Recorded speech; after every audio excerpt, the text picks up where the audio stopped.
Supreme court ने आवारा कुत्तों को लेकर अहम फैसला सुनाया है। कोर्ट ने कहा कि अब कुत्तों की नसबंदी और टीकाकरण के बाद उन्हें उन्हीं के इलाके में वापस छोड़ दिया जाएगा, लेकिन जो कुत्ते रेबीज से संक्रमित है या फिर आक्रामक स्वभाव के हैं, उन्हें शेल्टर होम में ही रखा जाएगा।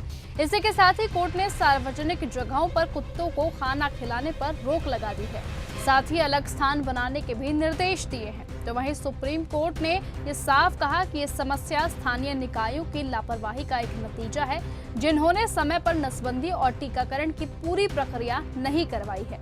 तो वहीं अदालत को ये भी बताया गया कि हर साल देश में करीबन 37 लाख डॉग बाइट के केस होते हैं और पिछले साल 300 से ज्यादा लोगों की मौत कुत्तों के काटने की वजह से हुई है।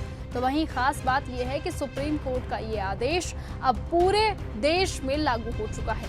बता दें कि अब इसी को लेकर मेनका गांधी की प्रतिक्रिया भी सामने आई है। उन्होंने क्या कुछ कहा, आप खुद सुनिए।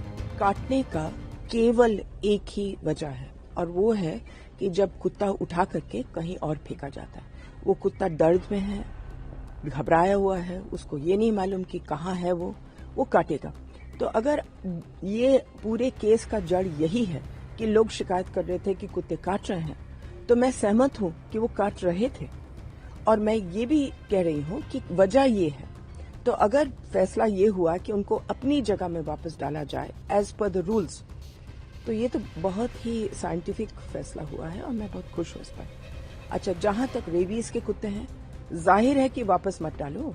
रेबीज एक इतने खतरनाक बीमारी है, तो उसको वापस अगर डालेंगे तो जाहिर है कि हम लोग सब खतरे में होंगे। तो रेबीज का कुत्ता को तो वापस डालने का सवाल नहीं है।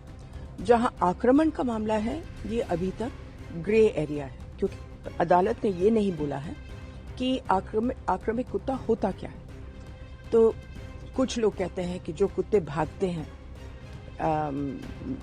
गाड़ियों के पीछे, वो आक्रामक है। कुछ लोग कहते हैं कि कुत्ते जो दांत दिखाते हैं वो आक्रामक है। कुछ लोग कहते हैं जो कुत्ते भागते हैं बच्चों के पास, वो आक्रामक है। हालांकि काटेंगे नहीं, लेकिन भागने से ही बच्चों को डर लगता है।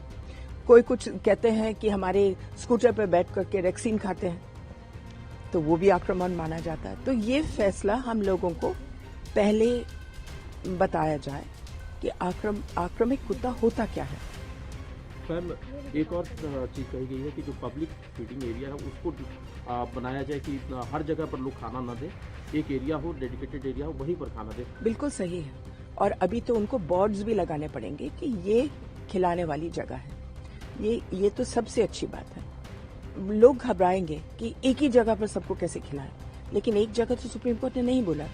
अगर आपकी कॉलोनी में 30 कुत्ते हैं मान लो, तो 30 कुत्ते 3 जगह में खिलाए जा सकते हैं अपने टेरिटरीज में, लेकिन इधर उधर ना खिलाया जाए। ये तो हम शुरू से ही बोल रहे हैं।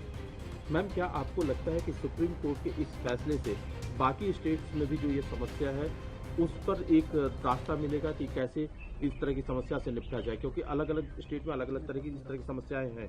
बिल्कुल सही, बिल्कुल सही। सुप्रीम कोर्ट ने यही बोला है कि ये फैसला पूरे देश के लिए अमल हो, क्योंकि वो जो जस्टिस पारदीवाला के केस में राजस्थान ने बोल दिया कि हम सारे कुत्ते उठाएंगे, तमिलनाडु ने बोला हम सारे कुत्ते उठाएंगे, गोवा ने बोल दिया हम सारे। अब कहाँ रखोगे, क्या करोगे? तो इसमें इस पिछले एक हफ्ते में हम लोगों को बहुत तकलीफ हुई है, इसलिए क्योंकि जस्टिस पारदीवाला का केस लगा करके इंदौर ने कुछ उठाना शुरू किया, राजस्थान में उठाना शुरू किया, अलग अलग शहरों ने, चंडीगढ़ ने उठाना शुरू किया। अब उनको समझ आया है कि जो वो कर रहे थे वो इलीगल है। मैम, एक आखिरी सवाल, जैसा आपने कहा कि आक्रामक कुत्ते उनको कैसे डिफाइन किया जाए, साथ ही जो ये फैसला है व्यवहारिक स्तर पर इसको किस तरह से इम्प्लीमेंट किया जा सकता है?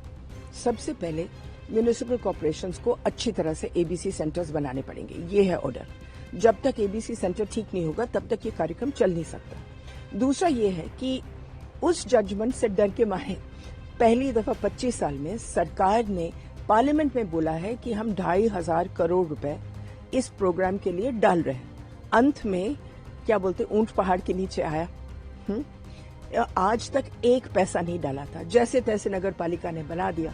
अब फरीदाबाद जैसे बड़े शहर जिसका कार्यक्रम अच्छा चल रहा है, लेकिन उन्होंने क्या किया है कि एनजीओ अपनी जगह ले ले, अपनी जगह बनाए। अब किसके पास पैसा है कि पूरा हॉस्पिटल अपने आप बना ले?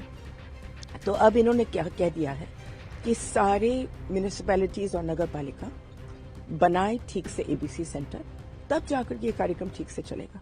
अगर आपको ये हमारा वीडियो पसंद आया हो तो इसे लाइक और शेयर करना बिल्कुल ना भूलें। साथ ही हमारे चैनल न्यूज गंगा को सब्सक्राइब और फॉलो जरूर करें ताकि देश और दुनिया की हर बड़ी खबर आप तक सबसे पहले पहुंचे।